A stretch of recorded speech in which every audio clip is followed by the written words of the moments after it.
નમસ્કાર મિત્રો, હું છું ભરતસિંહ સાવડા અને આપ જોઈ રહ્યા છો ભરતસિંહ સાવડા ખોડલ ફાર્મ। તમે મિત્રો તુવેરની અંદર આ જે સફેદ કલરનો જે જીવડો દેખાય છે એ તમે જોતા હોય છે અને આવો ઘણી પ્રકારના અલગ અલગ જીવડા જોવા મળતા હોય છે। પણ આ જે જીવડો છે એ આપણે અમુક ઝાડની અંદર પણ જોવા મળતો હોય છે અને આપણે આ તુવેરની અંદર આ વર્ષે થોડો વધારે જોવા મળ્યો છે, નકર ક્યારેક મગફળીની અંદર પણ હોય છે।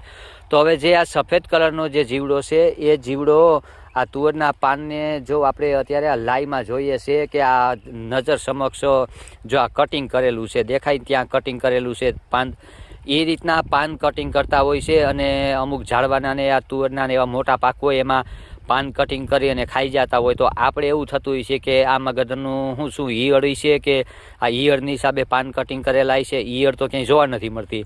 પણ ખરેખર અમુક સમયે જો આ રીતના આવા જીવડાઓ પણ હોય છે અને તેને હિસાબે નુકસાન થતું હોય છે।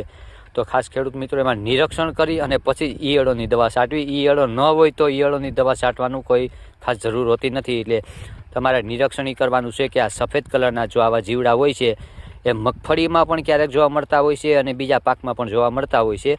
એટલે આ સફેદ જે જીવડા છે એને કોઈ પણ જાતની દવા પણ લાગતી નથી અને દવાથી પણ એ મળતા નથી। એટલે ખાસ એમાં કોઈ બીવા જેવું નથી। જે મોટા પાંદ હોય ને એ પાનને જ વધારે કટિંગ કરતા હોય છે। એટલે મિત્રો આ એક તમને ખાસ મારે સંદેશ આપવો તો કે જે આ સફેદ આવા જીવડા હોય છે તે જીવડા ઘણી વખત આપણે જોવા મળતા હોય છે।